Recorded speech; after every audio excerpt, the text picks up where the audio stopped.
Yo, what is going on, people? Welcome to Throwdown Your Questions, episode 419. I'm your host, Tony Polanco, and tonight I'm joined by Emilio Lopez, Sup, people? How's it going? Carlos Romero, Yo, yo, yo. Brett Murdoch, What up, everybody? and gracing us with his presence once again, Mr. Chris Seeley. Hey, I'm back, people. How's it going? Hey, Chris. Awesome, man. How you doing, man? How you holding up? I got a metal and big screws in my back, but I'm doing good. Doing good. You're part cyborg now. Yeah, I'm closer, Brett. But I don't feel like the $6 million man. More like the $60 man. I'm like the budget version. Yeah, Well, you're not even you guys $70. Go ahead, Brett. 60 million peso, man. The peso, yeah, right? Shit, 60 centavos and shit. But no, it's good to have you back, man. Unfortunately, we don't have any Nintendo questions for you. And also, since Chris, you're recovering, if you need to dip out, people, you have to understand that, he is still recuperating. So, yeah. Getting metal in your back sucks. I mean, I kind of got lucky that it had done to me when I was a kid, so I don't really remember it, but it must suck as an adult, Mm-hmm. Oh man. All I know is I wanted to get out of the hospital like so fast. Like they had me all doped up, and I had to get 3 orthopedists to see me and do all this shit. And I was like, "Yo, just get me out of here." I took the walker. I'm like, "Yo, see, I'm okay." Yeah, hospital. I want to be in my own bed. Mm-hmm. Yeah, that's the thing. It's like you're supposed to be in the hospital recuperating, but you can't fucking sleep because they're always waking you up, and then there's all this noise going on. It's like, Oh fuck. my god, yeah. And fucking drip machine empties. It starts like Beeping. They come, beeping because it's out of whatever the my saline. Yeah, and if you're sharing a room with someone, they're fucking like doing all this crazy shit. It's fucking terrible, man. All right, we don't know what's going on with Adam. Like he. Chris. Yeah, go ahead. Can we call you? Thank you. No, I think the gain on Manny's mic is a little bit too hot right now. So We can fix that. Go ahead. Ask your question. Yo, Chris, can we call you Brown Metal Gamer now? Yes, that is an accurate statement. The name checks out. Oh man. Yeah, well, you didn't have Dr. Fanboy operate on you, right? Oh no! Oh my god! Jesus! Oh no! Posted my vulnerabilities up on fucking social media. Look at this asshole! Look at this! Look at him! That's awesome. No, Chris did not have the beer virus. Oh whoa! You didn't have that. He's like he didn't know you were. This logic wins. Shout out to him. He goes, he didn't know you were becoming Wolverine with all that metal in you. Not in a place like I could use it like popping claws or anything. Yeah, but yeah, no. People in the chat How do I right sound now, now? You sound good. Ooh, you sound real good. Fuck. Good. You don't even hear the thing in the background. Nothing. Yeah, I don't know what that was. I don't know. Oh, what nice. speaker that is. Yeah, who knows? No, you sound good now. Perfect. You don't need to mute yourself. You are perfect. Oh, Yeah, thanks. but yeah, Chris, everybody in the chat right now, very, very happy to have you back, man. I appreciate it, guys. Thank you. Good stuff. All right, man. Let's get into it. Questions for this week. We got Mob Hits starting us off here. Was the Dead Space remake a perfect example of how a remake should be made? I don't know because I haven't played. I got the game. I was blessed with a code that I'm not obligated to review, which is nice. But I haven't played it, so I can't answer the question. But Manny's watched it, so I guess he could kind of answer. I would say, like, at least from a lot of the reviews and a lot of the like I went through the whole gamut of essentially finding fans that really were like fans of the series. Like, I forgot her name. She's like it's a survival horror, and there was a couple other guys that I watched that were like, yeah, this game literally took what was great about Dead Space and did a shitload of quality of life changes to it, which mostly taking inspiration from Dead Space 2. So like one of the biggest things, one of the things in the game that they did was they fixed the zero G sections. Now they're full zero G instead of you having to do point launches like in the way the old game used to be. Now it's all full 3D, and you now they have all new really designed sections.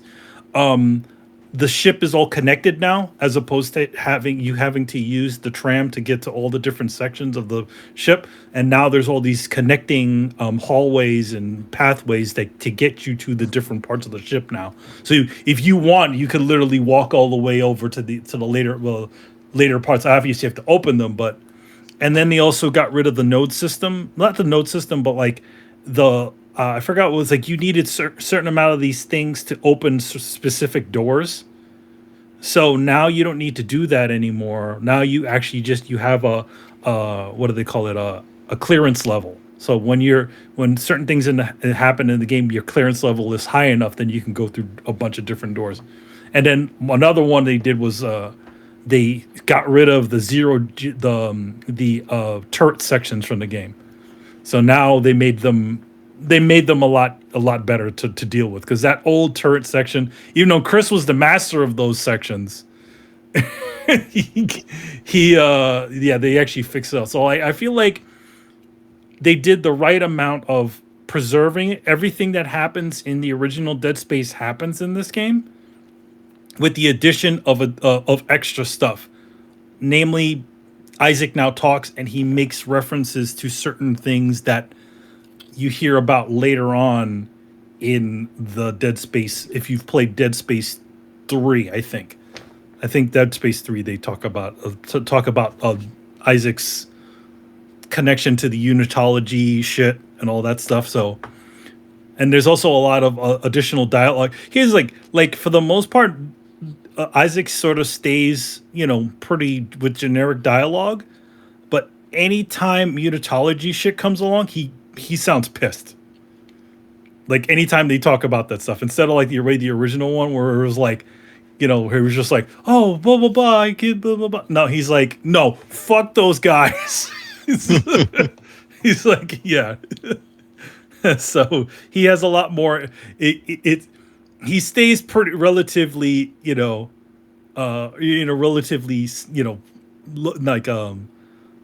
not low key, but like he doesn't say that much. He does add little explanation points to certain things, but anything having to do with unitology, anything having to do with certain things that you might expect, you would say, "What the fuck?" He kind of does. So, I think they did a pretty good job. Though I would want to hear like Chris's impressions of it, because he was like super Dead Space back in the day. So far so good. I mean, I only picked it up yesterday. I was playing it a little bit. I do like the level of detail. The sound design is really good. There is now something that the other game had a lot of ambient noises. So you're like, oh, what was that? Spooky pipes dropping and all this stuff. Now there's shit whispering at you. You hear whispering like all the time if you're by yourself, like, and you're like, oh, what the fuck is that? And it's like the marker talking to you or something. So that I like that. They added what was it called? They have you remember like the Resident Evil always says that they have the director. They added that to this game as well. Oh, so that's what it is? Like, I noticed when it's quiet, the shit starts whispering at you. Yeah, there's all kinds of things that it adds to the game. So, like, if you're running through sections that you've ran through before and killed all the enemies, there's new, like, things. Like, it'll either start fucking with the lights, you'll hear the stupid whispering in the background, all kinds of stuff like that. There was in the original game, there was this one bathroom that for some reason would talk to you. I don't know why. Like, you go in that bathroom, you're... Yeah. And I was like, where's the guy? I'm like looking and there's no guy in there. But no, it's everywhere. It's like, I'll clear out the room. So you know how the game will stop you and the computer locks you down for quarantine, and that just means a bunch of necromorphs burst in there and you have to fight them. So when I clear them all out and everything's quiet and stuff, the music stops. That's how you know the fight's over. Like the music stops, the lighting gets normal. But then you're like looking around. I'm looking for items and ammo and stuff, and you hear... I'm like, oh shit, who's, and so that's kind of nice. And the everything looks good. And when you kill something near you, blood shoots all over Isaac, so it gets all over his suit, and you see it. So he looks like all viscerally and messy. Um, so all those nice little touches are there. I mean, for the most part, as I've been playing, they haven't really like messed with the dialogue or the story. The pacing seems exactly the same. Yeah. Um, you know, he even like kind of fights a little clunkier. If you play the old games, like in Dead Space 2 and 3, he like Isaac kind of learns to fight a little better. He doesn't just throw haymakers and stomp his foot as hard as possible. Like he'll punch a little better and stomp like more efficiently. Now here it's back to like he's throwing haymakers, so he swings his arm as wildly as possible, and and it takes him a while to reset and bring his hand back. And then the same thing with the stomp. Like you have to rapidly press the trigger to like get him to stomp in succession. Otherwise, he's just clomping down oddly, and then you could get attacked while he's doing that. So there's a lot of nice stuff. I haven't gotten to the area with the ADS cannons. That was the asteroid thing Manny was talking about. And I actually got the trophy back in the original game for that, because you had to keep the shields or the integrity above like I think 80%. It was really hard, right? The asteroids are coming at you, and you can shoot them at the cannon and prevent them from hitting the glass. And if it dropped, obviously if it dropped to 0, you died. So you usually, if you're decent, like you'd get to like 50%, and I was like, okay, whatever, you get out of there. And then the trophy was like, oh, keep them above 80%, so you have to like precisely aim and like shoot them as soon as they appeared on the screen, so that they don't get near you, because it take the cannon a while to blow them apart. But yeah, I whatever, I could take that or leave it, because really that was like not a whole great part of the experience. The tension there was just like, oh shit, I got to shoot these rocks and like not die. It's not. It didn't feel like the rest of the game. It was like this dead stop where this this cannon part, and while I enjoyed the challenge of it, it didn't fit with the rest of the challenges. Like when you're out in the vacuum and you have only a certain amount of oxygen, and there's necromorphs flying through the vacuum of space trying to kill you.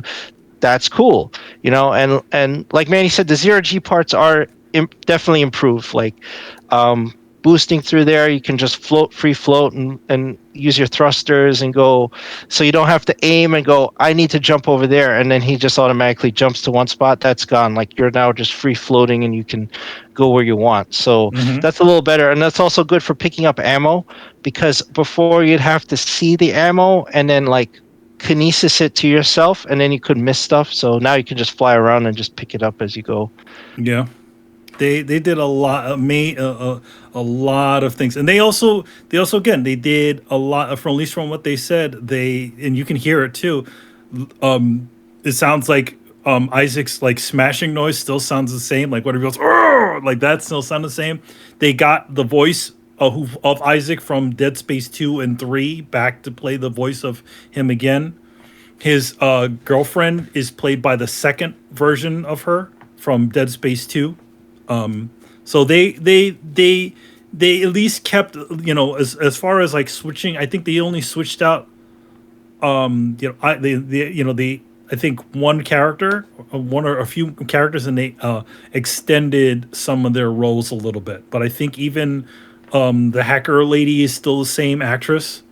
And then they also made Isaac look more like his actor, and they made his wife, or look more like like her actress. So everybody, they did a lot of interesting changes to it, but not to the point where it disturbed everything. It also sort of makes the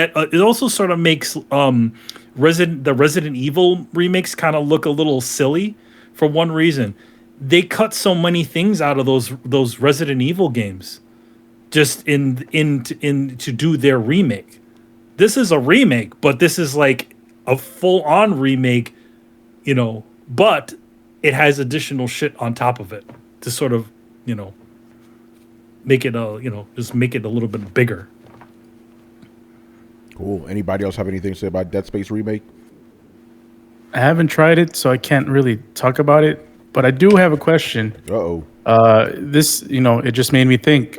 Is there, and maybe I'm just forgetting, but is there a gold standard to, like, what's the holy grail of remakes in video games? Like, is there one game that's like, that everyone goes to says, oh, that's the way to remake a game? Demon Souls.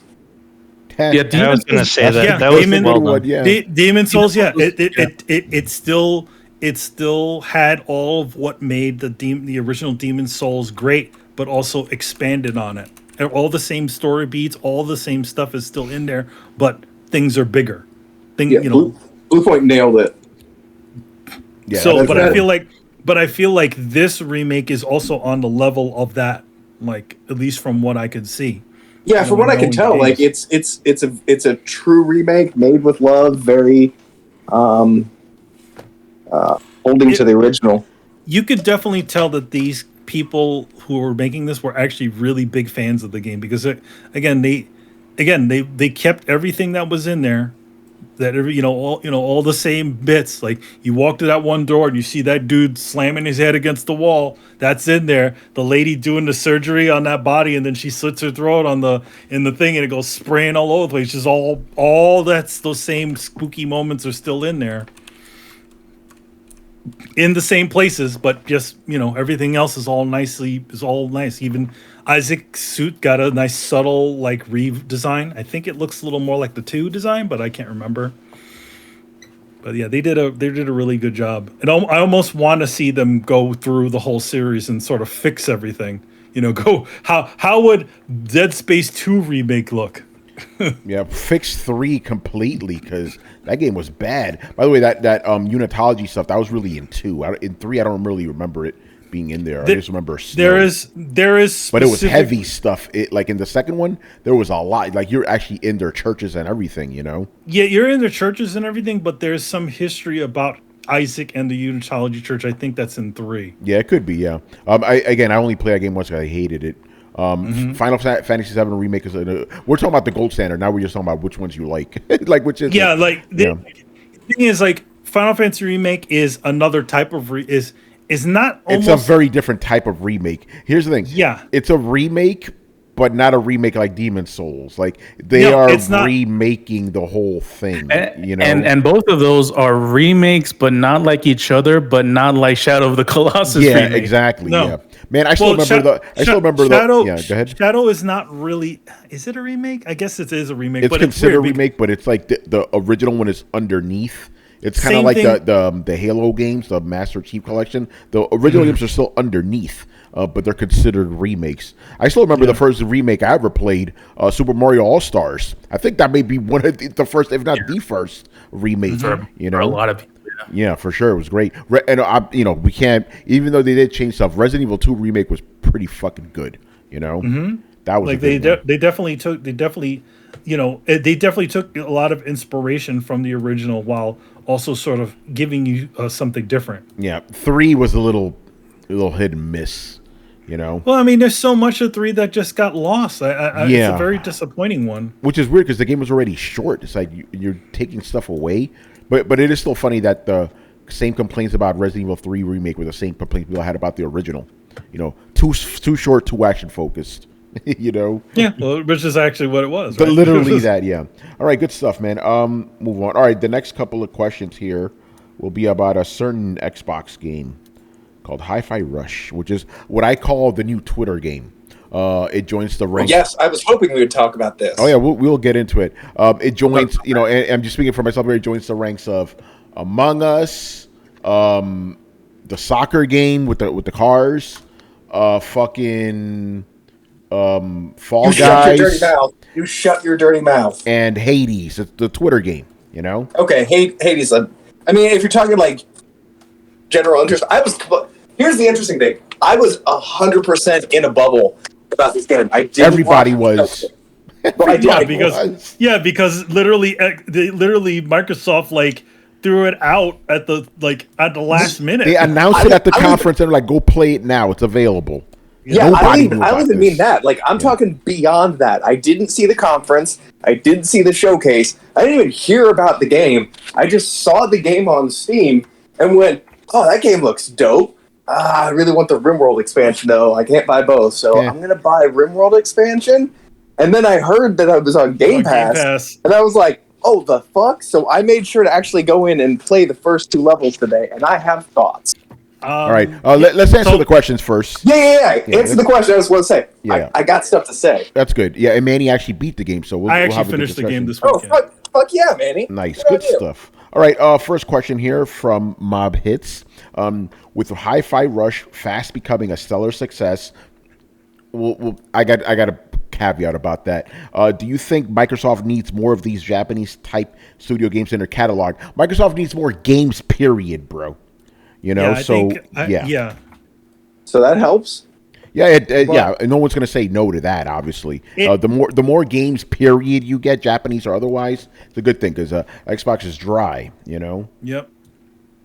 I will say this though, what are we measuring success for? Twitter engagement is not it. You know. Okay. Yeah. I would say somebody, because fanboys are going, PlayStation fanboys are shitting over this game.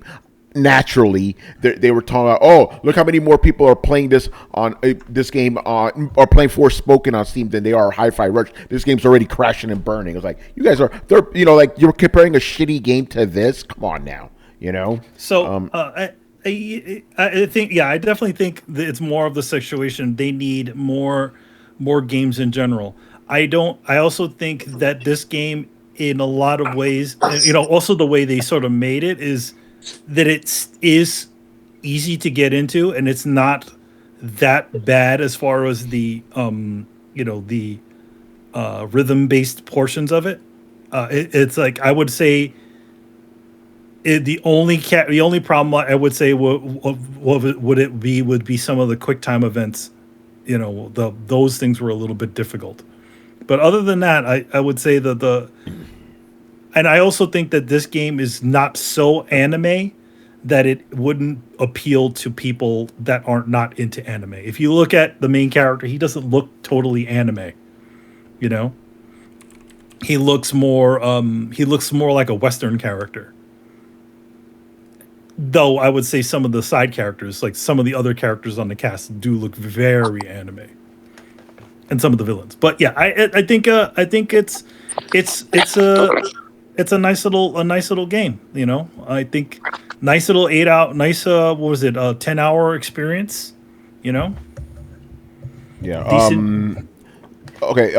Let's move on because this next question I want to get into is very interesting. Hold on, Tony. Before you move on, can I? Still about Hi-Fi Rush though. But go ahead, Brett. Go ahead. What you mentioned? What do you define as success? Like, I kind of want to ask you that question. Yeah. In this day and age of Game Pass games, and we can't go by sales numbers, like, how would you define success? Yeah, this is a question I've been trying to answer since Game Pass became a thing. Because traditionally, you judge a game's success by its sales. Very straightforward. But now, do you do it by engagement? I would assume so. Yeah, that's how every other free medium is. Yeah, but so I honestly don't know how to answer it. I've been trying to answer this question for like 3 years. I still don't know the answer. How do you gauge a successful YouTube video? The amount of hits. The engagement. Yeah. So do we have to do that for games now? That feels wrong for some reason. I mean, probably just because it's new and different. If you're not paying specifically for a thing, then I think engagement's the only metric you can go with. Yeah. And then my other question is, how do we see the engagement? Because Xbox is kind of iffy on that. They're not very forthcoming. Here's the hitch, though. This game, isn't it available? It's available on Steam. I don't know if it's available on PlayStation. No, it's not on Steam. It's a Bethesda game. So yeah. Okay. I honestly don't know because, again, traditionally you go with sales, but now it's like engagement that feels wrong. So I don't know. You can go by sales on Steam if you want, but like I'm starting to go with engagement, man. Yeah, no, I mean that's fair if you want to do that. I don't know what I'm going to do, to be honest. The thing about it is we can't actually mention engagement because there's no engagement numbers. The only engagement we have right now is social Twitter media response. and we can check Steam.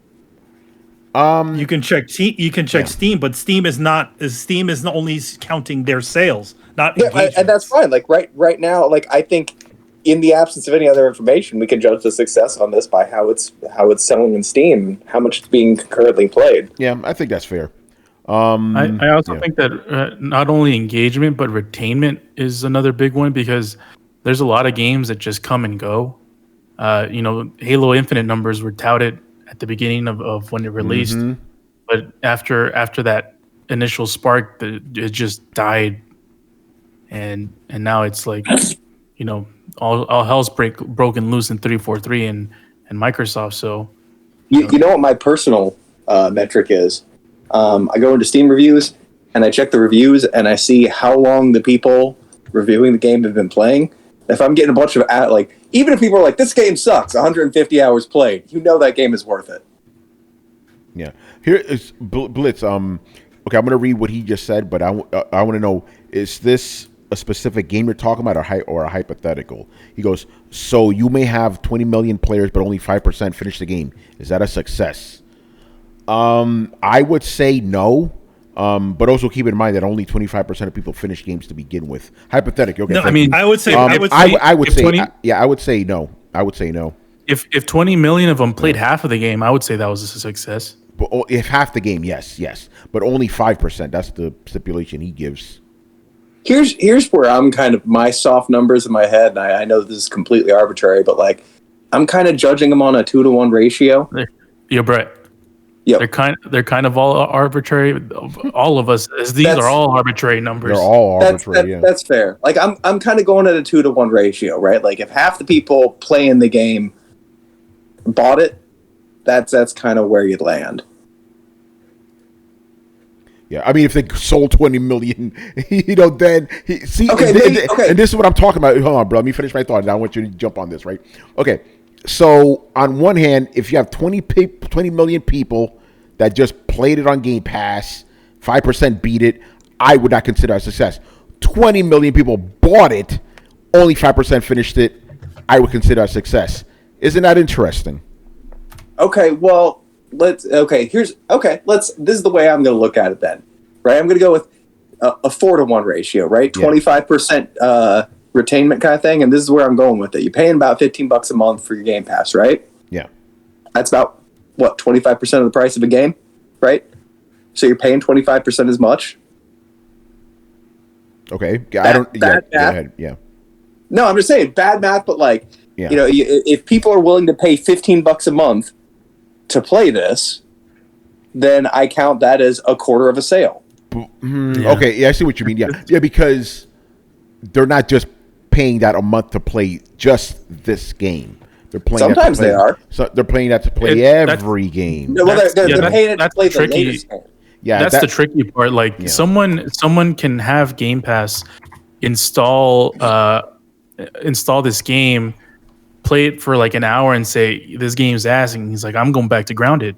Yeah, he still counts as part of the engagement, but does Microsoft count? Is Microsoft going to give Grounded more credit, or are they going to give Hi-Fi more credit? Yeah, but if that's spread across lots of games and Hi-Fi Rush only gets a fraction of that time, then it's not a success. Yeah, I agree with that.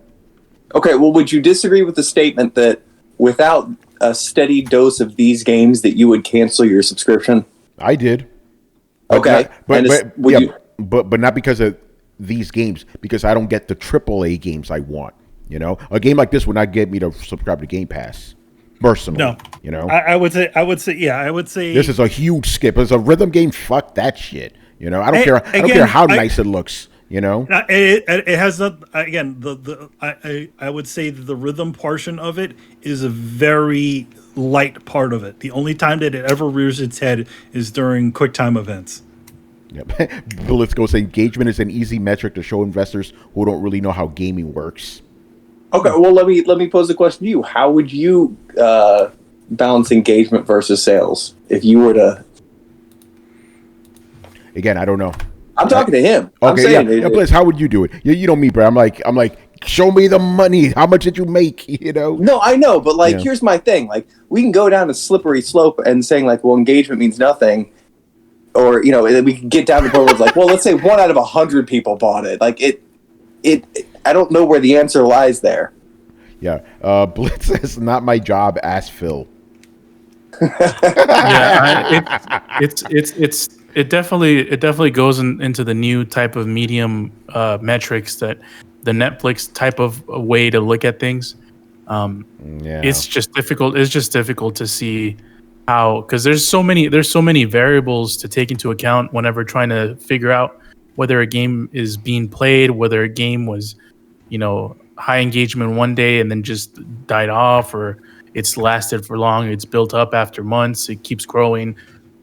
When, especially coming from, for us, like our caveman days, it's just video game sales. Yeah. I mean, I'm Like, if a game sells 20 million, there is going to be a sequel. We know Oh, that. absolutely. Yeah. yeah, but even like Unless it's a Valve game. But if you have 20 million people that just played it, we don't know. I mean, here's my thing. Like, 20 million's a big number, right? 20 million people watching a TV show is fucking big numbers. 20 million people seeing a movie, big deal. 20 million in any other context is kind of viewed as like, okay, that's significant. Like, how are we poo-pooing a number like 20 million right now? Even like, and I'm talking like things like TV, like how many people watch the Super Bowl? That shit's free. Yeah, no, you're right about that, but I think it's because video games are just different. By the way, 20 million people watching a movie, that's a lot of money, That's what, well, even like 20 million people watching a movie on Netflix. Squid Game gets 20 million viewers. Yeah, but that's what I'm saying. A YouTube video gets 20 million viewers. You know what a it is? TV show gets 20 million viewers. Yeah, no, I agree with you, and this is why it's weird. At least for me, I'm like, I don't know how to properly gauge these things that are on streaming. Well, and that's why I'm saying like there's this weird false mindset here that like I don't know why gaming is the only exception where 20 million people engaging is not a significant amount. Because it fucking is. But it's again, it's akin to movies and album sales and stuff. Like you sell, you sell X amount. Yeah, but again, you sell X amount of units, you will be a success. That's pretty straightforward. So video games aren't really singular in that sense. I mean, nobody's arguing that Squid Game was a massive success. Yeah, they are. But again, like, are we going to compare? What are the sales numbers on that? Yeah, no, you're right about that. But that's what I'm saying. It's like it's weird. It's hard to compare. But at the same time, playing devil's advocate, it's not hard to compare though. It's absolutely. If it was easy to compare, I would have answered this 3 years ago. Compared to Netflix. I can't. Compared to other subscription-based services that have an engagement rating. Yeah, why can't you? Because it's not. Because it's gaming. Because it's different. That's not a reason. Yeah, it's not the gaming because it's different. It's just the thing. Here's the reason why. I would say the one thing about this is Xbox Game Pass fucked everything up. Let's just be honest here. I know. I think the one thing about it is that I would like to see the numbers after Game Pass. The numbers if this actually gave more subscriptions to Game Pass. To be honest, I think that's a measurement of success. If it actually gets people, not only the people that are just sitting, who are already, drinking the juice already, but getting everybody else and selling them on coming in. That's a measure of success. These types of games are why I have Game Pass. If I wanted to play 4-year-old games that go with Sony's subscription. The thing about it is that you're already drinking the Kool-Aid, and they're keeping your 60, or however how much money that you're spending, they're keeping that amount of money from whatever. The question is, one thing is that them keeping you, not wanting to cancel, and number two is bringing in more subscriptions, and I think that's a measurement of success right there. Yeah, I mean, if you saw a big keeping your for the service, for the service, not for the game. The thing about it is it's not like the weirdity about a lot of this is it's not about the games anymore. Well, at least for the service, it's not really about the game. And that's a problem. It's actually about the service itself. That's why Microsoft is able to invest in a bunch of smaller titles like this to kind of keep the ball rolling of this content. So now the question is like, so I would say, if anything, it would be a success for Game Pass. And it would probably allow them to, if it again keeps all the people that are in the already drinking the Kool-Aid, and then has other people coming in for some Kool-Aid, that is a measure of success for the service itself. But I don't I know agree, but I about. don't know how you determine that. Because I don't know how you determine. What do you mean you don't determine that? You determine that by the continued subscribers to Game Pass and the new subscribers that are coming in. It has nothing to do with the game, though. I mean, I guess like you could judge a spike in But subscribers while yeah, automatically assuming if you say you could theoretically say that. You could say like, okay, during the release of Hi-Fi Rush, the when there was more subscribers, you can say that the service that game actually pulled people in, which is actually how stuff like Netflix works. Like it's, when they release the new episodes of Squid Games or Stranger Things, they started, they to keep people subscribing, that's, or to pull people back in. That's how they, No. they sort of gauge their success. I agree. Of whether to keep or not, continue. I mean, I absolutely agree with that, but then we come back to like there's already kind of like that's how we judge success with Netflix. They're both subscription services that deliver digital content that cost about $15 a month. I don't know why they can't be analogous. But you can't. But the thing about it is that like the only time, like the way you can theoretically say that Stranger Things or Squid Games is doing good for them is that the fact that again they kept their previous subscribers and then they pulled a bunch of people in. But then there's also who are the people that are going to stick around after the thing that they want is gone. After it's not, there's no more new. I don't know. That's why I think like you could make an equation, but it would have to account for a natural drop-off rate. Like month over month, we see this much decline if we don't release new content, so that we need to kind of factor that in when judging the spike of subscriptions. And see, it's the thing. I feel like Netflix probably already does that. They probably hired very smart people with math degrees to sit there with a whiteboard and figure all of this shit out. Well, and then the one thing about it is though, seeing if it's I think there was a recent show that was on Netflix that was like a show like on a boat. Anyway, that show got recently canceled. It's because it didn't do anything for the subscriptions. Subscriptions stayed exactly the same, or they lost subscribers because actually it wasn't the subscriptions, it was engagement. And the thing was, like, it kind of started this whole discussion about if people don't rush to watch a show in the first few weeks and they don't watch a certain amount, Netflix gauges it as not a success and axes it like almost immediately. They've also been releasing stuff in bi-weekly, kind of like the way Disney's been doing now. Like the new episodes, I think of Stranger Things are going to now come out every week or something like that. Yeah, but to keep people around longer. That definitely shows a flaw in their process and whatever they're doing to gauge it. Because that if people don't rush, they've kind of hit this weird thing, and I've read several articles about it, where people don't watch a show because they're afraid, I need to make sure it's not going to get canceled. And then because people don't watch it right away, Netflix cancels it sometimes before the season is even over. Yeah, all right, let's move on, man. We got more questions. Yep. Another one on Hi-Fi Rush, and then you guys can give us your impressions of the game. All right, Jay Shep.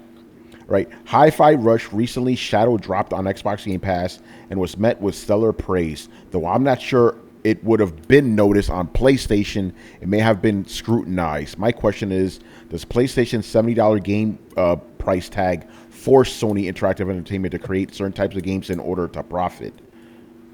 Very interesting. By the way, I should say this. Remember, Fall Guys and the soccer game both dropped on PlayStation, both indie games, and both were big hits. So if this game dropped on PlayStation and was free like those games, it would have been the exact same reception.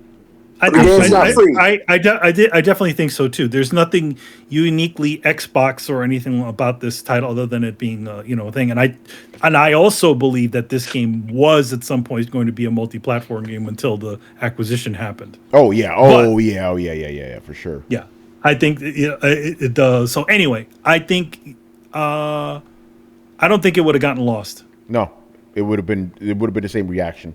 Yeah, it would have been the same reaction. Yeah. And also, again, remember, Sony does have other games that aren't just The Last of Us. Concrete GD is kind of like this. in Yeah. that type of way, Yeah, concrete genie. But I would also say the one thing difference between concrete genie and this game has a triple A polish to it. Oh yeah. Concrete Yeah. genie doesn't. Yeah, no, it doesn't for sure. No, playing this, playing this game, I was actually surprised at the quality of the work that was on there. Like this is like middle A titles that you would get from like Capcom and stuff like that. Yeah. Well, what is it? Tango, they did this, so Yeah, Tango Gameworks. yeah. Yeah, Well, there you go. That's Yeah, why. there you The go. guys from The Evil Within. Yeah. They know how to make games. they know they're former Capcom guys. They know Yeah. how to make shit like this. Yeah. So yeah, the game would have been the exact same thing would have happened if it was on PlayStation. Like, oh shit, free game, let's go. And that's it. Okay. And I know it's not technically free because you got to pay for it, but you know what I'm saying. No, I'm just saying, like, while we're talking about this, can somebody look at how it's doing on Steam right now? I'm really curious because you got to pay $25 for that shit. Yeah, Brian's our usual guy for. Somebody look it up. Steam, whatever. All right, so Yeah, somebody with a PC and not an iPad. I'm curious to see what the FTC is going to think about this. No. All right, yeah. Then the last question here, another one from Jay Shep, also about Hi-Fi Rush. The last question about Hi-Fi Rush. Given the success of Hi-Fi Rush, should publishers consider foregoing reviews altogether and force gamers to make their own decisions first and then allow reviews? It's a very interesting question. Here's the thing: you need to have review embargoes, because otherwise, if you just go, okay, here's the game, on release date, everybody's gonna rush to review the game as quickly as possible. You're gonna get a shitty review. What the fuck is that? You guys heard that? Oh, yeah, I heard that.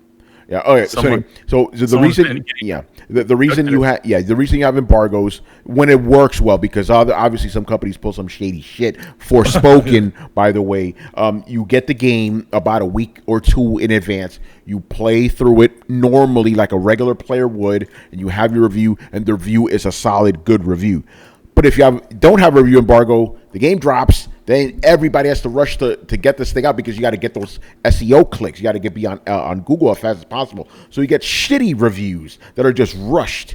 So that's the reason why you have embargoes. But the question is very interesting. I mean, I've always said this, and I'm a game reviewer myself. Don't trust game reviews, man. Trust your own judgment. But with this one, it was easy. It was very easy. Oh shit, the game dropped. It's on Game Pass. I have Game Pass. I'll try it. That is an easy fucking win, That is the easy win. But no, I don't think the industry... And here's the thing. They're not going to forego reviews because they need reviews to build hype. It's also part of the marketing campaign, unfortunately. So they're not going to do that at all, I don't think we have anything much more to say about that. So, Manny, we'll start with you. Hi-Fi Rush review. It's been about reviews. Yeah, because I finished the game. So I very much like this game. But this is also the thing is like I sort of like these sort of games that are more stylized and stuff.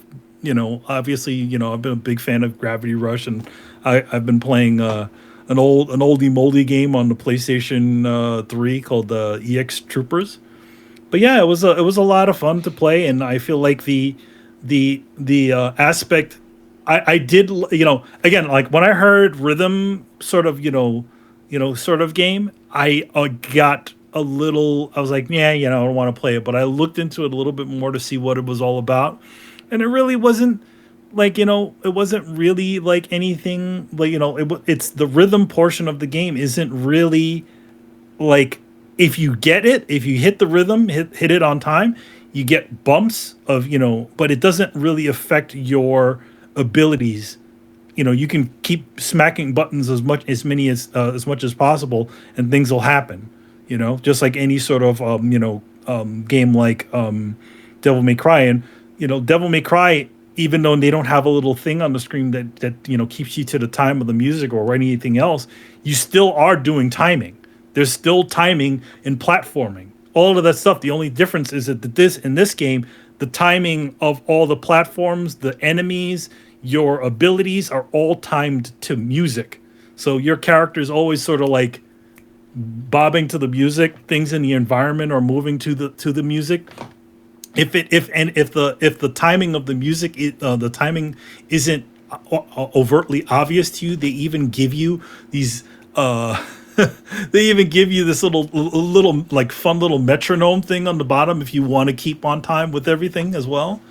And they give you obvious like bumps, buffs, like whenever like effects whenever you hit the time, the whole environment reacts to it too.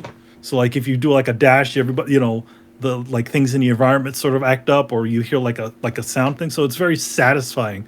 The only thing I didn't like the protagonist in the beginning. I thought he was kind of an idiot. Yeah. But I think he actually grows as a character toward the end. He's sort of like a lot of to be honest, a lot of anime characters are kind of idiots, like Luffy, from One Piece, and Goku. And Goku's an idiot. Friggin' Naruto. Naruto's an idiot. There's like a string of these sorts of idiot protagonists, but they sort of don't. Well, I feel like Luffy sort of grew. Goku's the same stupid idiot as he was from the beginning. But yeah, like he sort of grows as a character because in the beginning he's all like, "Yeah, man, I'm gonna be Rockstar." I'm like, "Oh, shut up." Even the characters in the game, like even the other characters in the game, like there's another character named Peppermint, and she's all like, "Oh, come on, what is wrong with you? You're an idiot." So yeah, like eventually he grows on you, and then the story's just enough to get you along, And like I like that there's all these sort of these little fun things within the game. Like the game sort of acknowledges that it's a game sometimes. Like there's a point where in the game where you get zapped back to your to your little home base, right? And you're like, you talk to one of the characters and you're like, he's like, so how the hell did we get here in the first place? She's like, listen, the girl goes, listen, don't ask those sorts of questions. You're ruining my immersion. Yeah. There's a couple of other like fun gaming things too. One of the characters, one of the villains is pretty much like a JoJo character, and he's always doing like poses, like all that stuff. And then he says "have at you," at one point. It's very self-aware, but it's not to the point where it's sort of annoying. It was a very good time. I see this on the level of, again, among the gravity rushes and all that sort of stuff. I really enjoyed it. I liked it so much I actually bought it. I got it for free on Game Pass and I bought it. So there you go. Nice. All right, Brett, what are your impressions? I know you played a couple of hours, I believe, right? Mr. Murdoch. Uh-oh. Guess we're not going to hear Brett's impression. Oh, there he is. Yep, sorry. I forgot I was on mute. I played about 3 hours of it, and I was super impressed, actually. Yeah, at first, when you see the graphic style, a lot of times you're like, oh, here comes a cheap game. But it wasn't. They actually, I think, took full advantage of the art style. It's super animated. It's not like CGI. It's more like animation. Everything is very, I don't know a better word than everything is very animated. Yeah, the characters have a lot of nice life to them, though the cinematics are running in sort of like a weird, like ramped down frame rate. It's not like a variable frame like you would see in animation. So, but it also does a weird thing where it transitions to actual animation. There's weird points where like you have to like do a slight double take. You're like, he'll go smashing through a window. Yeah, or like through a smoke cloud. He's drawn for that one, like one little bit of cinematic, and then all of a sudden he pumps through another window, and he's like, "Oh, I'm good." So yeah, they're pretty clever about it. Mm-hmm. It's hidden pretty well. The styling is very well. A lot of the animations of the characters, just like they're really fun animated characters. I also thought it was really, really well written, especially coming like from something watching all the reviews of that one game. Have spoken. A lot of this, the dialogue in here, it feels a little quippy and it feels a little cheesy, but in a fun way. And it's incredibly well written and very well voice acted. I think kind of cheeky in a fun way is probably how I'd actually describe the whole game. I remember thinking this reminds me if you mix Scott Pilgrim with Jet Set Radio, you pretty much get this. There's a very Scott Pilgrim feel to it in the sense of like Rockstar doing really weird, over the top stuff with a guitar made of trash. Like it's just almost has Fooly Cooley vibes. It's ridiculous for the sake of being ridiculous, but I kind of appreciate that. Fooly Cooley. I said that. Yo, man, great minds think alike. Yeah. Well, except for the girl, except for the main character, the what's her face was the one who was hitting people with bases in it, Hadako-san or whatever. Yeah, but I mean just the kind of manic energy it puts out. Yeah, no, and also the game is not. Again, it's very self-aware that it is a game. Like there are literally moments where like some of the like you'll see like NPC robots, and they're like, why would you make an office building like this? There's no stairs. Like, they're literally. There's this one point like you see this goofy like, he's the HR detective. So all of a sudden like you see him and he's just literally commenting on the problems of the world. He's like, I'll kid, and he's totally narrating like a noir, and he's just like, it's pretty hilarious. It's like, all right. Again, it's a very self-aware, very fun, colorful game. It's nice to have some color. Go ahead. I did check the statistics. So Hi-Fi Rush is on Steam. It's number 127th based off of 24-hour peak. So the most, and I guess this is just players at one time. The most it's gotten is just a little bit over 6,000 people. So it's still. Is it on the sales? Oh.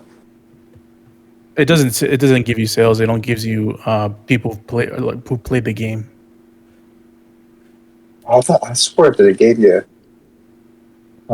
best selling. Yeah, you can at least look at the best selling pattern. Yeah, I don't remember them doing that, but like that doesn't sound like a lot of people. But who knows?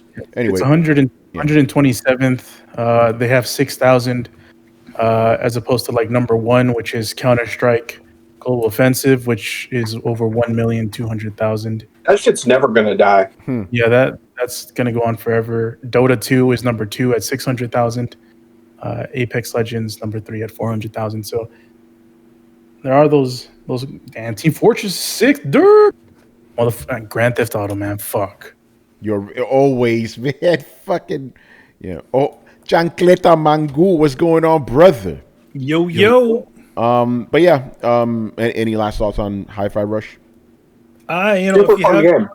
If you have Game Pass, give it a try, and we can't lose much, because it's pretty much free if you're already paying for it. So yeah.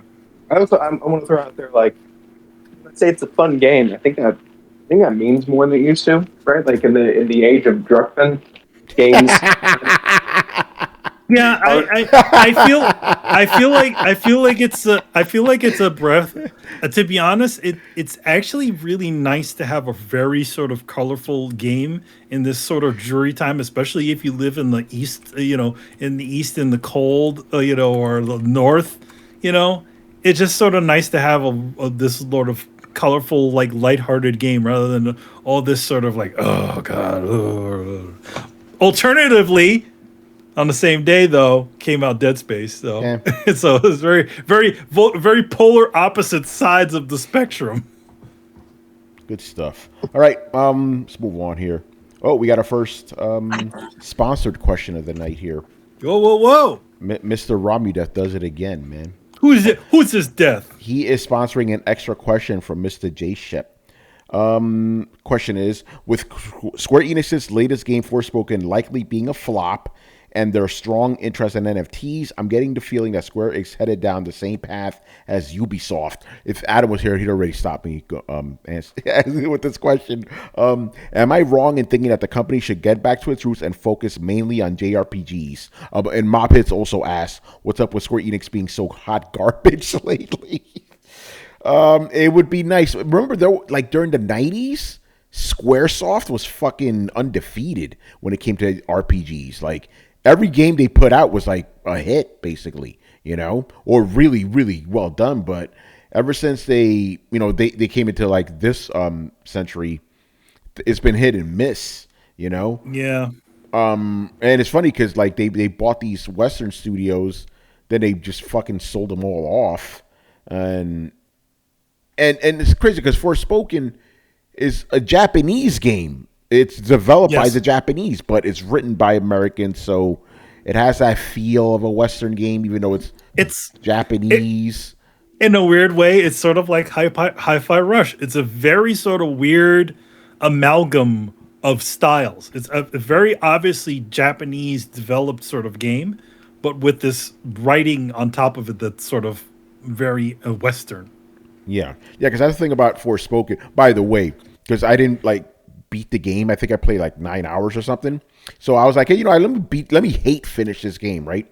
I played this shit for about an hour today, probably less, and I turned it off. I'm like, this is fucking stupid. It's like it's such a bad game, But yeah, but it definitely does feel very Japanese. But yeah, Square Enix, they need to get their shit together. Focus on focus on your Japanese games, man. And don't try to be Western. Go ahead, Brett. Tony, the opposite of love isn't hate; it's apathy. Yeah. Okay. So this is not apathy. I just really don't like this fucking game. The game is like, I feel like it actively hates me. Like with the by the way, when I say offensive in this case, I don't mean like I'm offended by writing because I'm a soft little bitch. I mean, it offends my intellect that they're throwing such fucking dumb juvenile like shit at me and I'm supposed to just take it. That's offensive to me. Like, I'm a grown adult with a working brain and you're giving me this juvenile shit. Like, what a fucking waste of time. Is this how dumb you think I am?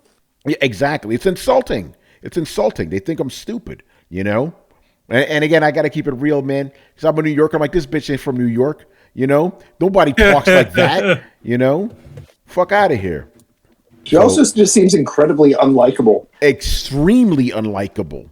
Like, I'm not sure. Like, they went out of their way to make her unlikable, but I don't know why. Yeah. Like, again, there's one point where Shiva says, "Oh, nobody likes me," because the game is so in your face and ham-fisty, and the stupid glove that she wears, like, "Oh, but I like you." I'm like, why?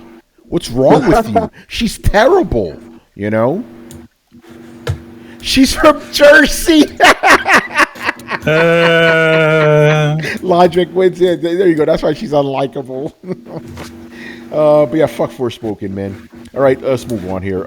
Yeah, maybe. Yeah. All right. Tumeke, who's been joining us tonight. By the way, Tumeke, you asked us a couple questions that we had already previously answered.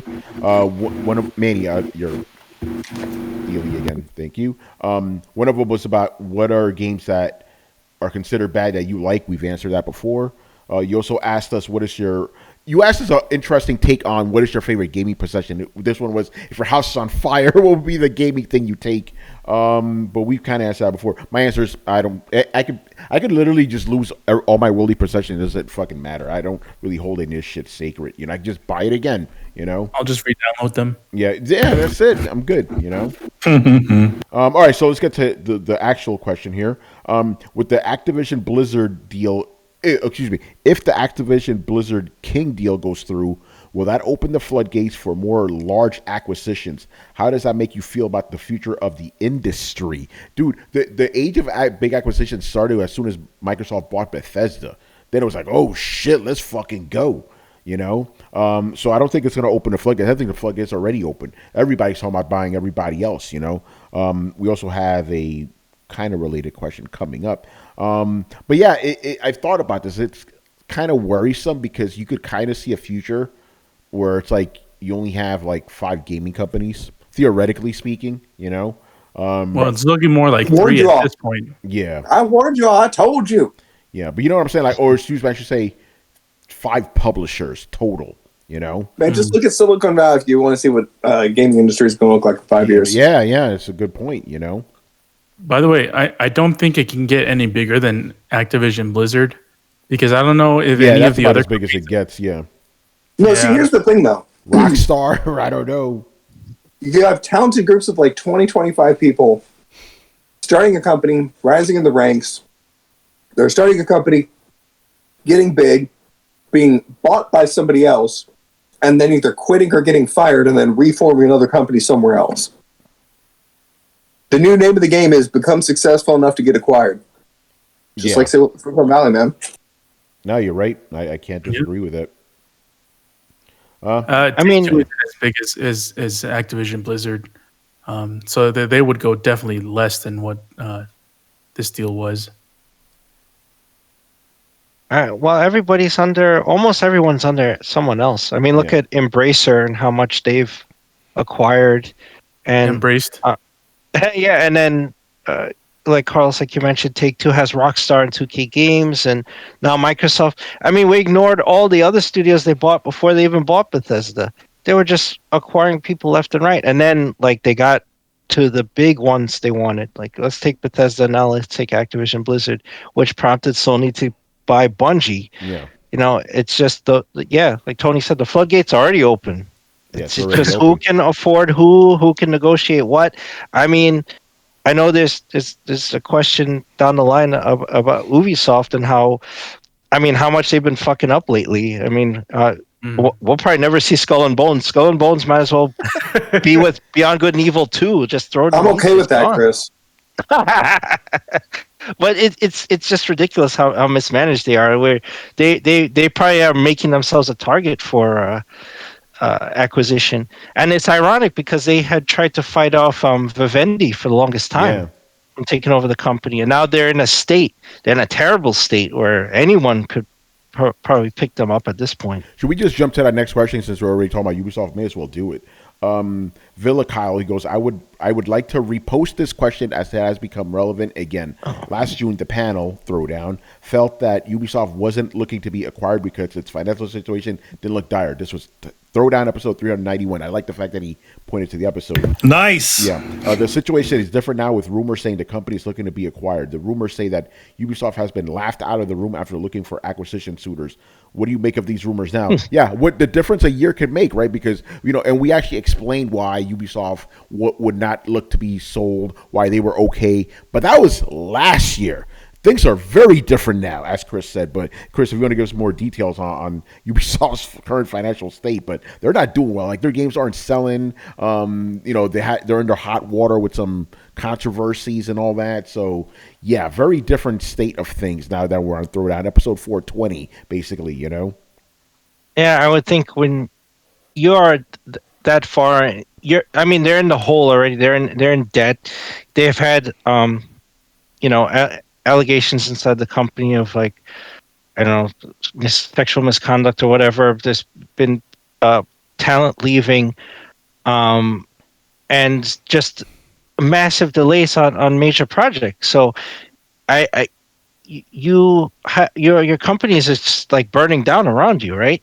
So what would they do? They would look for the easiest thing to do is look for a buyout, dump it on someone else, right? Just like, hey, at least. Oh, okay, we have these IPs. We have Assassin's Creed and Rayman, all this stuff. Who wants it, right? The only guys working with them actively right now is Nintendo, right? With the Mario Rabbids stuff, and what else have they done besides Assassin's Creed? Like, they can't get anything else out the door. Well, we got the Division. Oh yeah, but what was it? they got Rainbow Six Siege, didn't do that well. Yeah, Rainbow Six Siege did pick up, but Breakpoint did not. Like, and then they did. They did the other Rainbow Six, the one with the aliens invasion. Oh yeah, and that flopped. Right, so it's not been was that Extraction, good? Right? Extraction, that's the one, and it did not do well. Yeah. Breakpoint has not had the success that Wildlands had. Division's doing good, but they're moving on to mobile stuff, which is like, no, you're not going to get a massive pull from that because mobile gamers don't want to do these complex kind of games that you're offering. This isn't like Splinter Cell Candy Crush. This is, you're trying to put out like a Division type game or a tactical strategy on mobile, and it's tough. There's already guys in the market who have that locked up. Like, I don't know, Raid Shadow Legends, all that shit is that everybody promotes. So it Yeah. already has that kind of niche marked, kind of locked down. So it's tough for them, and the only way out I see for them, besides like declaring bankruptcy, or whatever, before they get to that critical point where they can't handle anything, is to try to get bought out. They could be in a more embarrassing position if they declare bankruptcy and go, oh, okay, then they end up like THQ and you have to auction off your IPs to whoever will buy them, which I'm sure there'd be guys like, oh, okay, I'll buy this, I'll buy, the Tom Clancy license. They own the whole Tom Clancy name, right? Yeah. That's a huge deal. Anybody would, Microsoft would take that in a second, which I don't know if they could do it because they're, the FTC stuff is still going on, but if they could take all of that. And if they considered like they haven't been smart, but besides the internal calamity, I won't talk about the employee stuff, but you haven't been smart in managing your IPs and burnout and all this stuff. Getting titles out the door, like what the hell, even though nobody's interested in Skull and Bones, maybe nobody's interested because you delayed it 6 times, and nobody's seen this thing. You announced Beyond a Good and Evil 2 back when I still went to E3, and that game is like vaporware. You just there's just these weird things you did, and it's like it doesn't make any sense. Well, the Skull and Bones situation, they're actually being held hostage with that one because they have a contractual agreement with this with the country of Singapore to get this game made. Oh wow. Oh wow. Okay, I did not know that. Yeah, so Did not know that. That's Yeah, weird. they can't dump it. They have. That's why they just keep throwing it to other people. It may stay just in perpetual quote unquote development.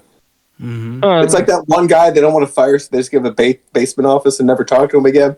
What was it like the Star Citizens of pirate games? Like, they keep showing like alpha bills. Man, I don't know. It's a different situation to Square. The other question before was about Square Enix. Yeah. And I think they just quickly on that. I don't think Square needs to go, okay, we can only make Final Fantasy and Dragon Quest games, right? Like we'll just stick to what we know and make RPGs.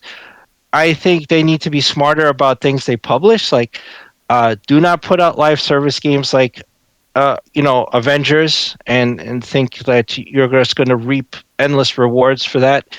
That was a bad idea. Like Forspoken, you really have to pay attention to what the content is, especially the writing.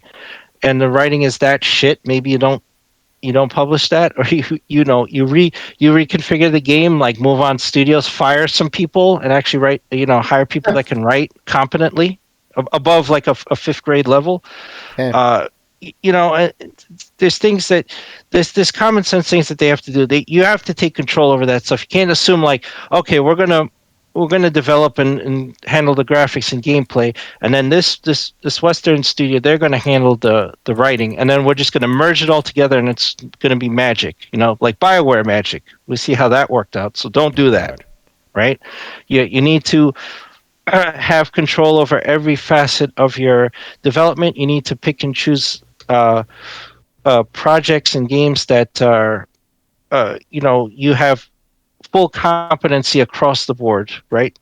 Writing, development, graphics, music, art style, everything, and leave nothing to chance. So it doesn't just have to be an RPG, even though that's in their wheelhouse. Like, I know Tony's excited for Final Fantasy. A lot of people are. Yeah. The Dragon Quest games have been consistently good, so people think, hey, just stick to what you know. Obviously, everything else is not working.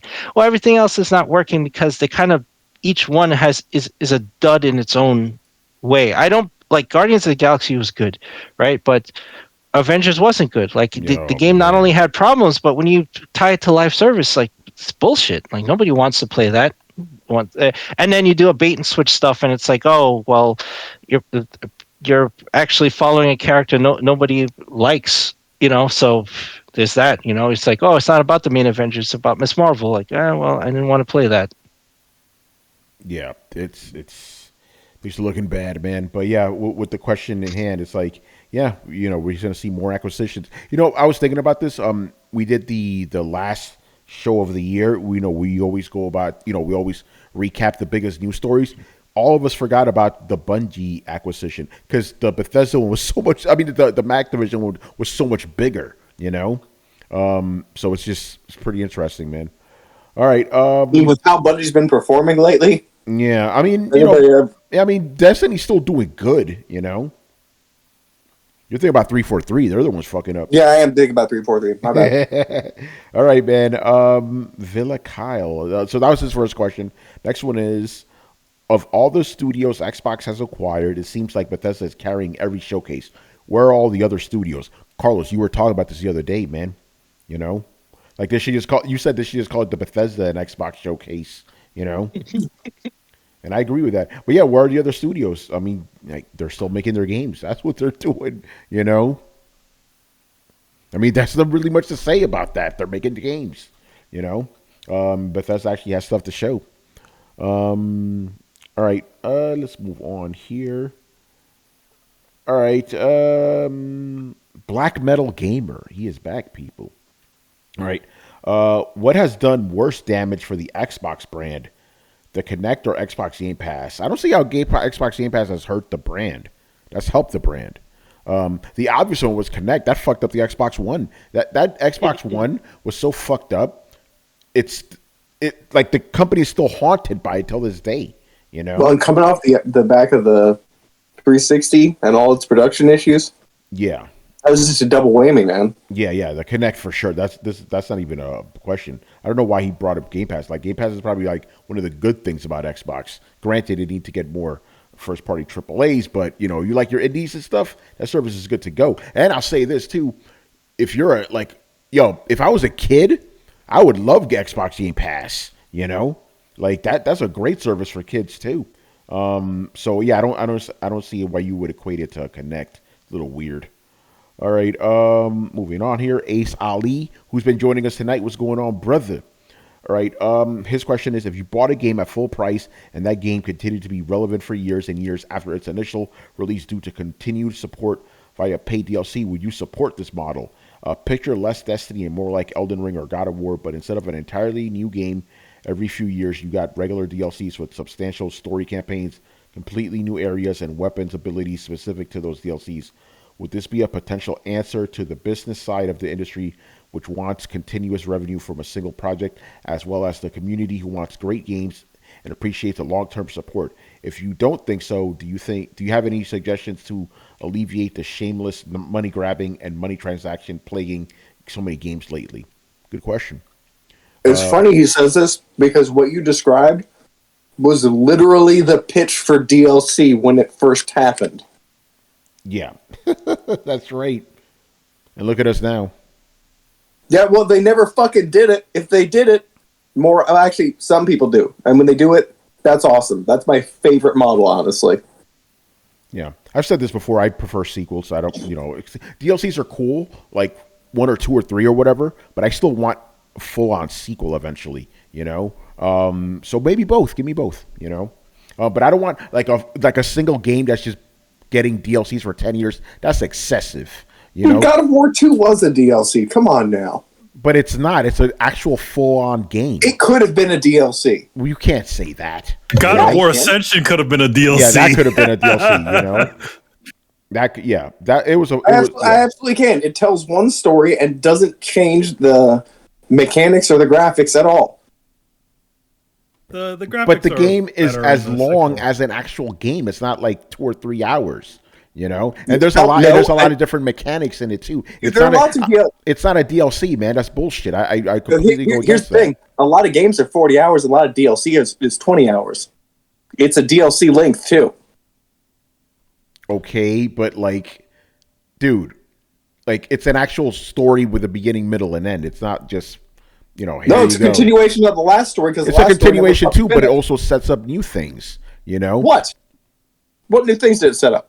Really, the whole arc with Atreus, that was new. That was okay. I thought you were talking about the real God of War 2. Yeah.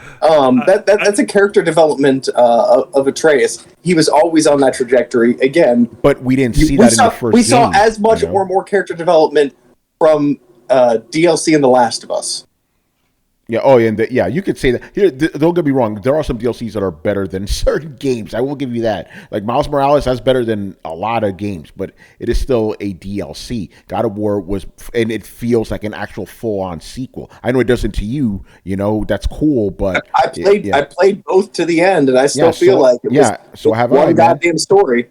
Yeah, I know. Yeah, you and I disagree with that completely. They're two different stories to me. You know, but. So yeah, that's my thing. Give me sequels. Don't give me 15 years of DLCs. That's crazy. You know. Ice Ali goes, this is a disingenuous talking point, and I'm not surprised to hear it coming from this guy. Which guy? Me or Brett? Oh man. Would Metal Gear Solid 2 and Metal Gear Solid 3 be considered DLC? I'm just using Brett's logic here. Yeah, I don't think people in the chat like your logic there, Brett. I'm just saying. It could have been a DLC. It's 20 hours long. It didn't change the mechanics. It continued the same story. It can be its own game, and it makes more money that way. But it could have been a DLC. I've seen DLCs equally or more substantial. Look at Ghost of Tsushima. I don't know where you're getting. Yeah, hold on. By the way, would you say that about God of War 3? Because that literally picks up where 2 left off. I mean, here's the thing.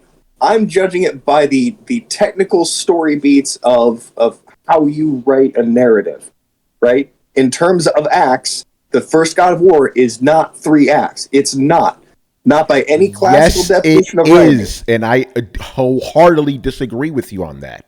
You know, it has a typical 3-act structure. You know, what was the conclusion? The conclusion was they scattered the ashes over the mountains, like they said in the beginning. That was the goal from the entire game. The whole goal of the game was we are scattering Frey's ashes when we get to the highest peak in all of Midgard. They did that. Conclusion. That's not how a story is structured. Yes, it is. The story is, hey, here's the thing we're trying to do, and we got it, or we either going to do it or we're not. And they did it. That's a story. No, that's usually a transitional moment that leads the character to hit the actual story points of the main narrative. Hold on. I'll pull out Dan Harmon. You want to pull that? Don't bring up Dan Harmon. That dude's that. No. Okay, I'll pull out Hero's Journey, which has been the basis of. Oh wait, we're going to go down this route. You're going to go down this route because if you're going to do that, you're going to prove me right. Here, but we'll go down it later. Yeah, but you're wrong. You're absolutely wrong. The game follows a specific. You're wrong. Okay, I can prove you're wrong too. You know, okay. Like, dude, I know storytelling. Trust me, the game had an actual legit story. You just don't like the story, which is fine. But it is an actual real story narrative. It goes, here's the setup, and then we get the midway point. There's the low point, and then we got the end. Like it has every single. I didn't say I didn't like it. Okay, I thought you hated it, but it has all those main things. The 8 points that Mr. Dan Harmon talks about, they're all there. They're all there in the first game. It's just you didn't like that. Hey, I couldn't go to Vanaheim in the first game. I know you didn't like that. No, we'll talk about it later. Yeah. I don't think these people want to hear it. I will mention this. I don't know. It's a video game podcast, not a storytelling podcast. You're right. Yeah. I don't know. I wouldn't doubt that some of them do this, but I doubt most DLCs are anywhere near 20 hours long. Because I don't think I've ever played a DLC that is 20 hours long, whether it's a Fallout DLC, whether it's a Heroes of the Storm DLC, whether it's anything. I don't. Really? By the way, Brett, people are that happy with your comments there. Now they're saying Starfield is just Fallout DLC. Oh, man. No, but I'll tell you this. Fallout 76 could have been Fallout 4 DLC. But it wasn't. But I don't know about that. That game seems pretty substantial. It's the same fucking game. I'm going with the classic look, man. Okay. You just sold me the same game. It's the same engine. It's the same graphics. It's the same game. You just put additional content in it. So what do you consider a full sequel? That's like somebody said. Who's asking that? When they overhauled the graphics or the mechanics, man. Okay. All right. That's a fair bet. Like you're selling me the same game on the same engine. The only difference is there's new story. And new story is additional content, which is generally, in my mind, DLC. Right? Like, I'm not making an overarching narrative that everybody needs to follow here. I'm just saying, you sold me the same damn game twice. You broke the story up so you could sell it to me twice. It's otherwise the same. All right. That's how you see it. Let's move on here. And the people in chat are always mad at me. Who cares? All right, for absolutely no reason. Okay, we have another sponsored question. And for no reason at all, this question is for you, Brett, from Mr. F it all. Okay. No reason whatsoever. And this one was originally from Jay Shep, I believe. Is Brett as hyped as I am for the Fallout TV series supposedly releasing in 2023? That's his year. Weirdly, yes. It looks like they're doing everything right. Like I'm at this point where I'm like, oh, I want to jump on that hype train, but I'm so afraid of falling off. It hurts. It hurts so bad. But everything looks. I'm cautiously optimistic.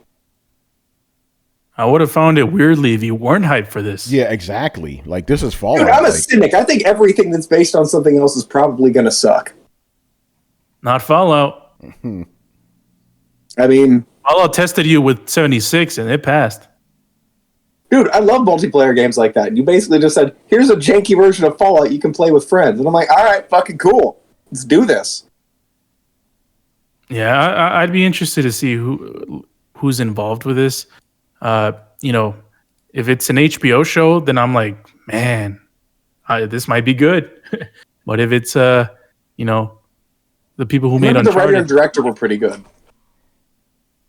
yeah, I mean, imagine what's his name, James Cameron's like, all right, I'm making a Fallout movie. By the way, don't doubt James Cameron, man. The guy now has three of the top five movies of all time are his movies.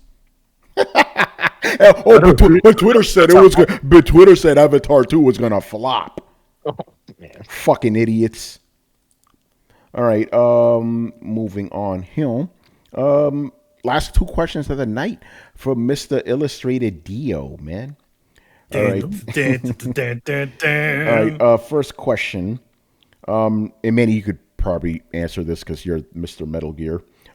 When can we see the Jordan Vogt Roberts and Hideo Kojima Productions finally announce that they will start filming and drop a hint for the Metal Gear Solid movie franchise? Where do you think the first teaser trailer will be revealed? My guess is it would be at the Tribeca Games Fest or at the Game Awards. So what's going on with this Metal Gear movie? I don't know what's going on with the Metal Gear movie. It's been in development limbo for years now. I think the biggest issue that happened with it is the fact that Kojima left Konami to essentially be a part of the push to get it done. It's been at least 10 years now, right? Yeah, it has They announced been, yeah. it. They announced it at the 20th anniversary or 25th anniversary of Metal Gear Solid. Like, where it was a like that one event. In fact, we did a show on it. Yeah. Years ago. So yeah, it's been at least 10 years since they did that thing, and they rolled out, that idiot Avi Arad, and they were talking about all that sort of stuff. So yeah, it's development limbo. And granted, I know it's Sony Pictures that's doing it, but something about it is keeping it back. That Jordan Vogt Roberts already wrote a script for it, and yeah, so who knows what'll happen. Yeah, so yeah, we can't say for sure. Yeah, maybe Sony's not interested in it, or maybe it needs to become part of PlayStation Studios. Maybe that'll get it to go or something like that. That'll be the studio to essentially develop video game movies within there. Who knows? But yeah, it's in development limbo, like many things. Yeah. So yeah, there you go. All right, so that's all we have, man. That's it. Yeah, because we're not going to go into speculation, right? Obviously. All right, and the last question of the night from Dio: what major title or re-release title would you like to purchase day one on Xbox Series X? Being very specific here. For me, major title, new Gears game, re-release, Scalebound. Scalebound. How can you re-release something that's never released, bro? I don't know. I'm not really an Xbox guy, so I don't really have anything. Starfield, I guess that's a new release. That's a No, but it's re-releases he's looking for. Re-releases. Because okay, I thought it said like major title or release or something. Major like that. title. Okay. Yeah, major title re-release. Is this a remaster, remake, or just releasing it again? I don't know. You can take what you want, Gotta remake Blinks the Cat. Yeah, man, bring back Blinks the Cat. Let's do it. Actually, Brett, let's do it. Well, one thing I would say no to is Perfect Dark, but Microsoft has other plans. Maybe. I got one. A Banjo Kazooie and Tooie remaster make. Yeah, remaster it like they did Dead Space. Like, do it like Yeah, that. yeah, do that. Same I game. like that term. It's officially Throwdown coined remaster make. Remaster make. There you go. Yeah. All right. I think we're done, man. Good show. Good show. Do we have anything to plug? Nothing right here. Just, stay tuned. As I always say, always got lots of funky things going on in the ether of art. Carlos, I know you got something. Yeah, make sure to check out the Coalition Gaming on YouTube, where we're doing recaps of the Last of Us TV show on HBO. Me, Adam Vale, and Mr. Richard Bailey Jr. Oh yes, we're covering doing recaps of all the episodes of The Walking Dead every Monday, where we'll talk about this week is going to be episode 3, and apparently it's gotten praise like the other good praise like the other ones, and but apparently it's deviated a little bit from the game, so it'll be interesting to see because I still haven't seen it myself. I'll probably check it out after the show, and also rest in peace to Annie Wershing, man. That shit Yeah, that's upsetting. man. Yeah, the original Tess. And I've always been a big fan of hers from 24. She was really good in that show. Wait, she passed away? Yeah, 45 years old from cancer. Oh man, that's Yeah, sad. That's wild, man. And apparently she has a role in the TV show. We don't know what exactly. She's obviously not Tess in the show, but she's going to play a different role. So, hopefully we get to see a good send off, man. Because it is pretty sad. It's too young. Yeah, that's fucking upsetting, man. I saw that shit. And she actually followed me back on Twitter too, which is kind of fun. Really nice lady, All right, man. So anyway. Also, I want to give a big shout out to Chris coming back, man. I hope it wasn't too painful for you. I'm doing all right. I'm doing. There you go, man. That's right, man. Talking shit on Throwdown. That's what it's all about, Gets the fire going. I'm taking it back. There you go. They struck him down. Now he's going to become more powerful than we can possibly imagine. There you go, man. Good stuff. All right, man. Make sure you follow Throwdown on Twitch and Twitter. Join the Discord where the conversations and the rumors are always popping. You can find us on any podcast app on Earth by searching for Throwdown Show. That's 2 words, Throwdown Show. You can also visit Throwdown Show to listen to past episodes. And if you have been watching us on the YouTubes and enjoyed the content, make sure you hit like, subscribe, and hit the bell to be notified of when our premieres go live. Links to everything down below. Once again, I was your host, Tony Polanco. And tonight I was joined by Emilio Lopez. See you next time. Chris Seeley. Hey, take care, everyone. Carlos Romero. Peace out. And Brett Murdoch. See you, everybody. All right, people, you already know, man. Thursday, later. Peace. Deuces. Latest. Later, people.